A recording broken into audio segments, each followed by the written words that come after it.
नमन अपनी पत्नी शीतल और माँ बीना के साथ मिट्टी और लकड़ी के बने कच्चे घर में रहता है। घर के नाम पर बस एक ही कमरा है, जिसकी भी बारिश में छत टपकती रहती है। बेटा देख, फिर से छत टपकने लगी। ओहो, इस बारिश ने तो बहुत तंग करके रखा है। हाँ माँ, सब देख रहा हूँ मैं। बस थोड़े समय की बात है। एक बार मेरा कोई अच्छा काम चलने लगे तो घर ही नया बनवा लूंगा। नमन अपने परिवार के लिए खूब मेहनत करता है। वो पेशे से लकड़हारा होता है। नमन और शीतल दोनों सुबह सुबह जंगल लकड़ी काटने जाते हैं। वहाँ से चंदन की लकड़ी काट कर लाते हैं और शहर में जाकर बेचते हैं। अजी, क्या हुआ? आज आप मेरे बिना ही जंगल जा रहे हैं? अरे नहीं शीतल, मैं सोच रहा हूँ तुम गर्भवती हो तो तुम्हें घर पे रह के आराम करना चाहिए। मैंने माँ को बता दिया है, वो तुम्हारा अच्छे से ध्यान रखेंगी। हाँ बेटी, नमन सही कह रहा है। तुम्हें अब घर पर रहना चाहिए। ऐसी हालत में तुम्हारा जंगल जाना ठीक नहीं है। नहीं माँ जी, आप दोनों खामखा मेरी चिंता कर रहे हैं। अभी मैं बिल्कुल स्वस्थ हूँ। वैसे भी मुझे करना ही क्या होता है, ये लकड़ी काटते हैं और मैं बस लकड़ी इकट्ठी तो करती हूँ। दोनों जंगल जाते हैं। नमन लकड़ी काटता है और शीतल लकड़ी इकट्ठे करती है। जैसे ही दोनों घर जाने वाले होते हैं कि पेड़ के पीछे से शेर के दहाड़ने की आवाज आने लगती है। कौन है नमन जी? ये किसकी आवाज है? मुझे तो बहुत डर लग रहा है। शेर फिर से दहाड़ने लगता है। ये तो शेर के दहाड़ने की आवाज है, पर तुम घबराओ मत, मैं हूं ना। तभी शेर पेड़ के पीछे से निकलकर नमन की गर्दन दबोच लेता है। शेर, शेर, बचाओ, बचाओ। नमन जी, ये क्या हो रहा है? अब क्या होगा? शीतल, शीतल, तुम भाग जाओ, जाओ यहाँ से। देखो, मुझे पता है मेरा अंत समय आ गया है, पर तुम तो अपनी और मेरे बच्चे की जान बचा सकती हो। ये आप क्या कह रहे हैं जी? मैं आपको छोड़कर कैसे जा सकती हूँ? शीतल, तुम्हें मेरी कसम, जाओ, भाग जाओ, जाओ। नमन को शेर खा जाता है। शीतल और बीना बिल्कुल अकेली हो जाती हैं। बेचारी विधवा शीतल पर सास और अपने होने वाले बच्चे की जिम्मेदारी आ जाती है। रोड पर झाड़ू लगाकर जो पैसे बनते हैं वो उसी से अपना गुजर बसर करती है। फिर एक दिन की बात है, एक सब्जी वाला सड़ी हुई सब्जी को छांट कर फेंक रहा था। अरे चंदन भैया, आप ये आलू क्यों फेंक रहे हैं? शीतल बहन, क्या करूं, सारे आलू सड़ गए हैं, इनको रख के क्या करूंगा। चंदन भैया, ऐसे फेंकने से अच्छा है आप मुझ गरीब को दे दीजिए। हाँ हाँ शीतल बहन, अगर तुम्हें चाहिए तो तुम ले जाओ, वैसे भी मैं इन्हें फेंकने वाला हूँ। शीतल वो सड़े हुए आलू घर ले आती है। दोनों सास बहू उनमें से अच्छे अच्छे आलू छांट लेती हैं। आधे आलू वो जमीन में गाड़ देती है और आधे आलू उबालकर सुबह सुबह आलू के पराठे बना लेती हैं। शीतल बेटा, बड़े दिनों बाद आलू के पराठे खाए। जब नमन जिंदा था तो रोज हमें अच्छे अच्छे पकवान खिलाता था, और आज इतने समय बाद तुम्हारी वजह से खाया है।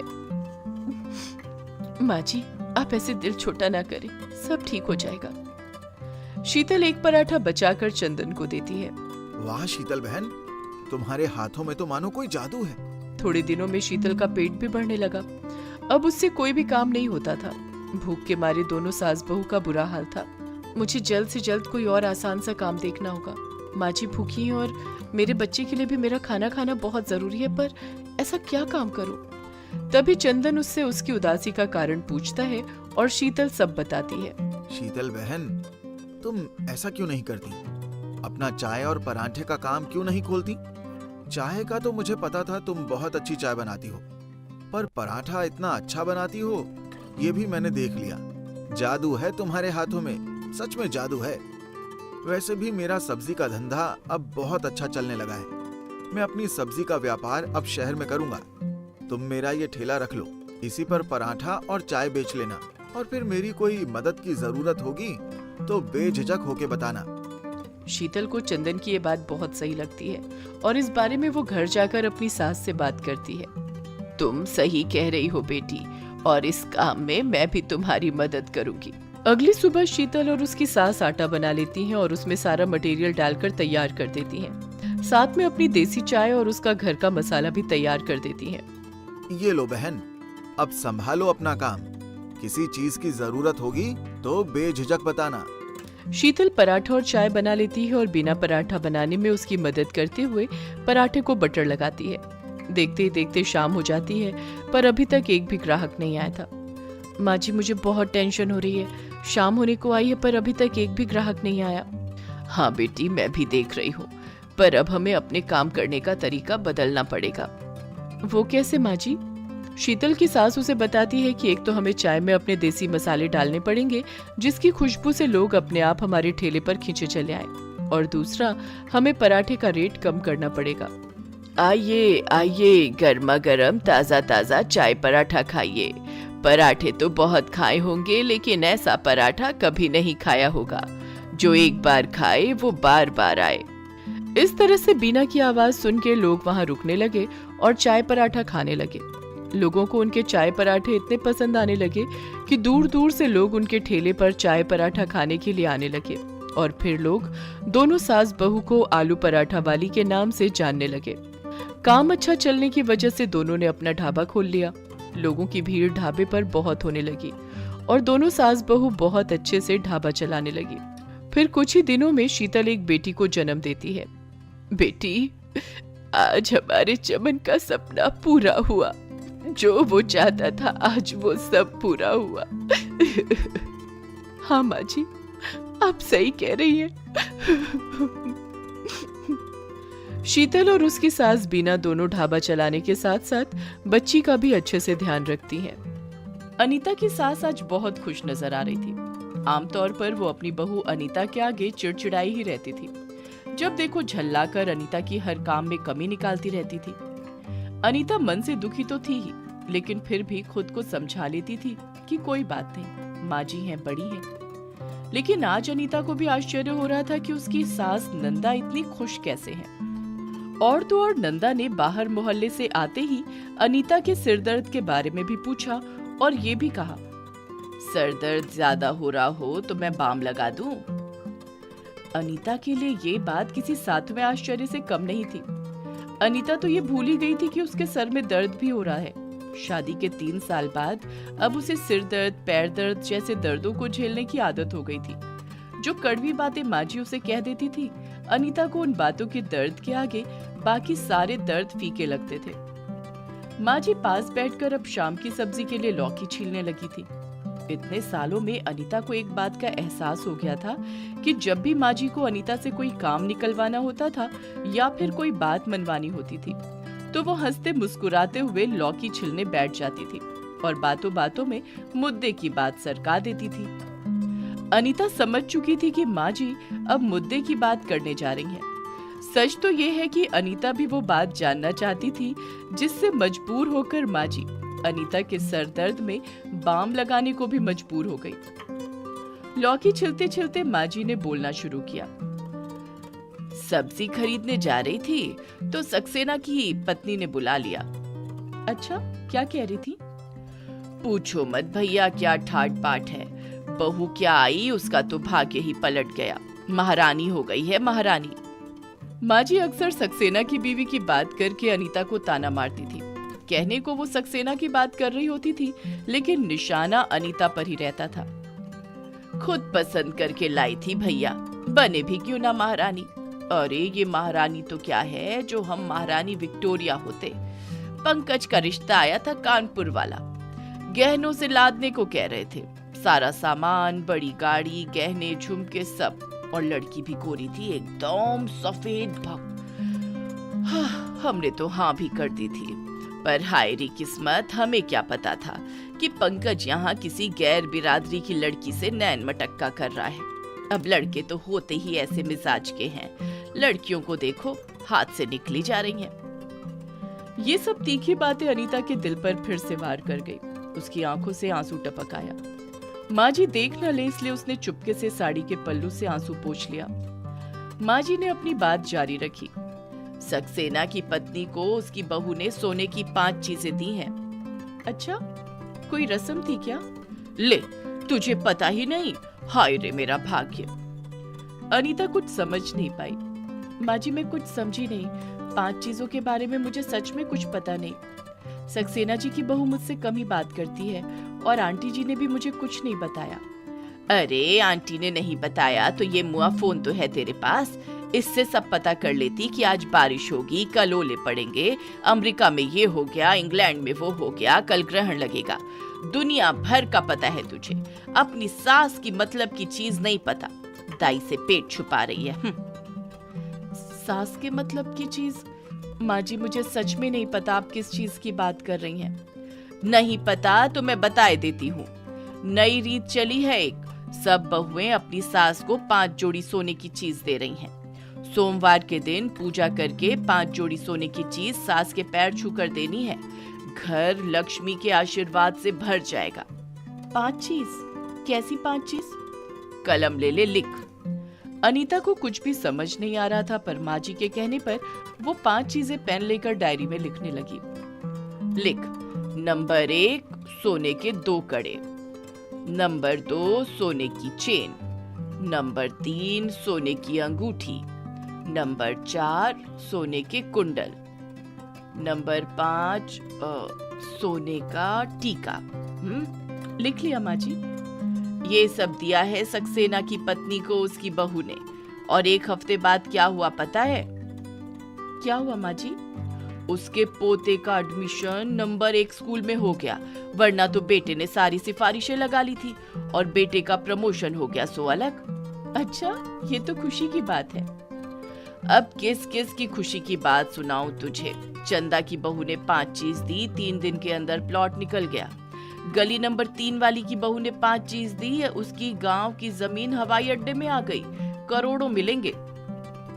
अनीता अब भी समझ नहीं पा रही थी कि माँ ये सब उसे क्यों बता रही है। चलो ये तो अच्छी बात है माँ जी, अब मैं दाल बना लेती हूँ। ये कहते हुए अनीता ने डायरी एक तरफ रखते हुए उठना चाहा। माँ जी ये देखकर आग बबूला होने लगी। हाय रे मेरी किस्मत और फूटी हुई तेरी किस्मत।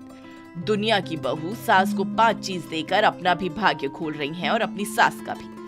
राम राम राम, पर मेरी बहू ऐसी कि अपनी सास का भी खून चलाएगी और अपने भाग्य को तो खुद ही ताला मार कर बैठेगी।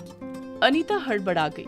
वो ये समझ ही नहीं पा रही थी कि माँ जी क्या बात कर रही हैं। अब क्या बात कर रही है माँ जी, मुझे तो कुछ समझ नहीं आ रहा। कह ये रही हूँ कि अपनी सास को तू भी 5 चीजें दे दे और अपने दिन कुछ ठीक कर ले।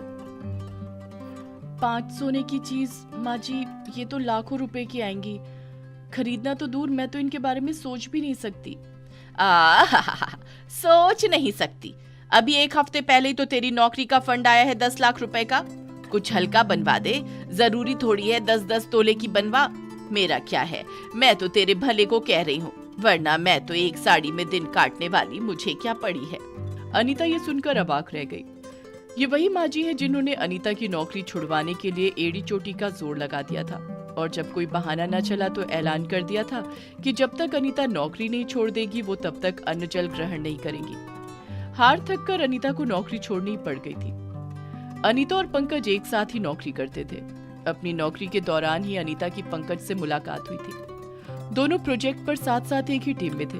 पहले दोनों की दोस्ती हुई, फिर ये दोस्ती धीरे धीरे प्यार में बदल गई और दोनों ने बाद में शादी का निर्णय लिया। इस शादी का पंकज की मां ने पुरजोर विरोध किया था, लेकिन पंकज की जिद के आगे उन्हें झुकना पड़ा था। लेकिन मां अनीता को अभी भी अपना नहीं पाई थी और उसे दिमागी रूप से परेशान करने का कोई मौका नहीं छोड़ती थी। अनीता भी अभागी थी। बचपन में हिमाचल बसी और बड़ी हुई तो पिताजी। अच्छी बात ये रही कि पिताजी ने उसे अच्छी तरह पढ़ा लिखा दिया था, जिससे उसकी अच्छी नौकरी लग गई थी।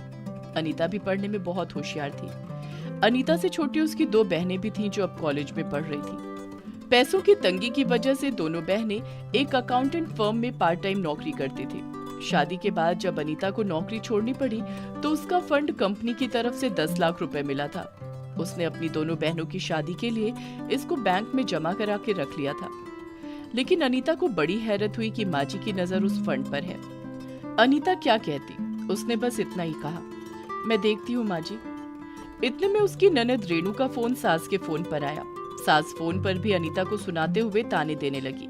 अनीता ने बाद में बहुत सोचा और सोच विचार कर एक बात उसके दिमाग में आई कि अपने फंड के पैसे से वो माँ जी को 5 सोने की चीजें बनवा देगी। भगवान बहनों की शादी के लिए आगे कोई और रास्ता सुझाएगा, लेकिन माँ जी को पैसा होते हुए नाराज करे ये अनीता से नहीं होगा। अगले दिन सुबह सुबह अनीता ने माँ जी के पैर छूकर उनसे आशीर्वाद लिया और बोली, माँ जी, आप हरिद्वार तीर्थ यात्रा पर कब जा रही हो? परसों, 1 हफ्ते के लिए। क्यों पूछ रही है? माँ जी, जब आप तीर्थ यात्रा से आएंगी तो मैं भी पूरे रीति रिवाज के साथ आपका स्वागत करूंगी और आपको सोने की 5 चीजें चढ़ाऊंगी। ये सुनते ही माँ की खुशी का ठिकाना ही नहीं रहा। उनकी रूखी आवाज एकदम शहद की माफिक हो गई। मेरी बच्ची, मुझे पता है तू अपनी माँ को सोने की 5 चीजें जरूर चढ़ाएगी। मैं जानती थी एक दिन तुझे अपनी गलतियों का एहसास जरूर होगा और तू अपने पापों का प्रायश्चित जरूर करेगी। मेरी बच्ची। माँ जी तीर्थ यात्रा पर चली गई। हरिद्वार में डुबकी लगाते हुए भी माँ जी के दिमाग में सोने की 5 चीज चल रही थी। वो उन 5 चीजों के बारे में सोच रही थी जो उन्हें घर जाते ही अपनी बहू से मिलने वाली थी। तीर्थ यात्रा की बस में भी जब सब सोने की 5 चीजों का जिक्र कर रहे थे तो माँ जी ने भी डंके की चोट पर कह दिया कि उनकी बहू घर जाते ही उन्हें सोने की 5 चीजें देगी। जैसे तैसे 1 हफ्ता काटकर जब माँ जी घर पहुंची तो बहू ने पैर छूकर माँ जी का स्वागत किया। माँ जी की सोने की 5 चीजें देखने के लिए सक्सेना की पत्नी, गली नंबर 5 वाली मेहता, अग्रवाल और भी 5-6 औरतों की टोली माँ जी के साथ ही आ गई। माँ जी और पूरी टोली बस इस इंतजार में थी कि बहू अब सोने की 5 चीज देगी तब देगी, लेकिन 1 घंटा होने को आया, बहू ने सोने की 5 चीज नहीं निकाली। सक्सेना की पत्नी से अब रहा नहीं गया। अरे कहाँ है बहू सोने की 5 चीज? तेरी माँ तो गाजे बाजे के साथ हमें लेकर आ गई, यहाँ 5 तो छोड़ो, अभी तक एक भी चीज का दर्शन नहीं हुआ। बहू थोड़ी सकुचाती हुई बोली, अब माँ जी, मैं आपसे कुछ अलग में कहना चाहती हूँ। ये सुनते ही माँ जी को गुस्सा आने लगा। ये सब तुझसे ज्यादा सगी है मेरी, यहीं बोल, क्या बोलना है? कहाँ है 5 चीज? माँ जी, बात यह है कि फंड का पैसा मैंने दोनों बहनों की आगे की फीस पर खर्च कर दिया। मेरे पास 5 चीज खरीदने के लिए पैसे नहीं है। अब ये सुनते ही माँ जी की सारी टोली हंसने लगी और माँ जी का चेहरा गुस्से से तमतमा गया। ले लो भैया, पूरा मजमा लगा दिया और खोदा पहाड़ निकली चूहिया। हमारा वक्त और बर्बाद किया। चलो चलो सब घर चलो। माँ जी तो गुस्से से तमतमा गई। रुको तुम सब, अब इस घर से ये जाएगी, चल निकल इस घर से। उन्हीं बहनों के पास रह जिनका तू खर्चा उठा रही है। इतना कहकर माँ जी ने अनीता का हाथ पकड़ लिया और उसे बाहर की तरफ धक्का देने लगी। सारी टोली आपस में फुसफुसाने लगी। सही कह रही है नंदा, बहू ने सबके सामने नाक कटवा दी और एक सोने की चीज बनवा दी थी, कम से कम कहकर भी 5 चीज नहीं दी। ऐसी बहू से तो बेटा कुंवारा रह जाए। माँ जी अनीता को बाहर धक्का दे रही थी और अनीता लगातार माफी मांग रही थी। तभी सामने से अनीता की ननद रेणु आती दिखी। रेणु ने जब देखा कि माँ जी अनीता का हाथ पकड़कर बाहर धक्का दे रही है तो रेणु लगभग भागती हुई वहां पहुंची और जाकर अनीता का हाथ थाम लिया। माँ जी, ये क्या कर रही हो? ये पाप ना करो माँ जी। रेणु, तू यहाँ कैसे? अरे तू नहीं जानती इस कुलच्छनी ने क्या किया है। मेरा मजाक उड़ाया है सबके सामने, मुझे नीचा दिखाया है, तुझे नहीं पता? पता तो आपको कुछ नहीं माँ जी। ये सुनते ही माँ जी की सहेलियों की टोली रेणु को देखने लगी। माँ जी भी ठिठक गई। आप लोगों को कुछ नहीं पता और आप सब अनजाने में एक देवी के साथ गलत करके पाप के भागी बन रहे हैं। देवी? हाँ देवी, देवी ही तो है मेरी भाभी, जो इतने सालों से हमारा जहर पी रही है, सब सह रही है एकदम खामोश, बिना किसी से कुछ कहे। रेणु, तुझे नहीं पता इसने सोने की 5 चीज? मुझे सब पता है माँ जी, और ये भी कि आजकल सोने की 5 चीज बहू अपनी सास को देने का रिवाज चला रही है। इसी रिवाज का पता जब मेरी सास को चला तो उन्होंने भी मुझे सोने की 5 चीजें देने को कहा। मैंने कहा मुझ पर तो पैसे नहीं है, तो उन्होंने कहा अपनी माँ और भाई से लेकर आ, और मुझे घर से निकाल दिया। रोती बिलखती जब यहाँ पहुंची तो पता चला आप तीर्थ पर गई हुई हैं। भाभी ने आपसे और भैया से कुछ भी बताने से मना किया कि आप लोग परेशान हो जाएंगे, और ना जाने कहां से लाकर सोने की 5 चीज मेरे हाथ पर थमा दी। मैंने पूछा आपके पास ये कैसे आई, तो हंसकर कह दिया शायद तुम्हारे लिए ईश्वर ने मुझे दी है। ये सब सुनकर सब लोग अवाक रह गए और माँ जी की आंखों में आंसू आ गए। मेरे पति को जब ये बात मालूम हुई तो उन्होंने अपनी माँ पर बहुत गुस्सा किया और देवी जैसी भाभी के लिए ये सोने के 5 जेवर वापस कर दिए और कहा उस देवी के मेरी तरफ से पांव पकड़ लेना, जाओ जाकर ये लौटाओ। इतना कहकर रेणु अनीता के पांव में पड़ गई। अनीता ने झट से उसे उठाकर गले लगा लिया। माँ जी ने भी प्यार से अनीता को बाहों में ले लिया। वहां मौजूद हर इंसान की आंखों में आंसू आ गए। माँ जी ने रेणु से सोने की 5 चीजें लेकर अनीता को वापस दी। ले बेटी, मैंने सोने जैसे दिल वाली बहू पाली, इस सोने की अब मुझे कोई जरूरत नहीं। अब हो सके तो मुझे माफ कर देना। माँ जी, ऐसा न कहिए। ये कहकर अनीता, रेणु और माँ जी आपस में लिपट कर रोने लगी। वाह नंदा, तेरी बहू ने तो आज तेरी इज्जत को सूरज की तरह ऊंचा और चमकीला कर दिया है। ऐसी हीरे जैसी बहू जिस पर हो, उसे सोने की क्या जरूरत है। सभी ताली बजाते हैं।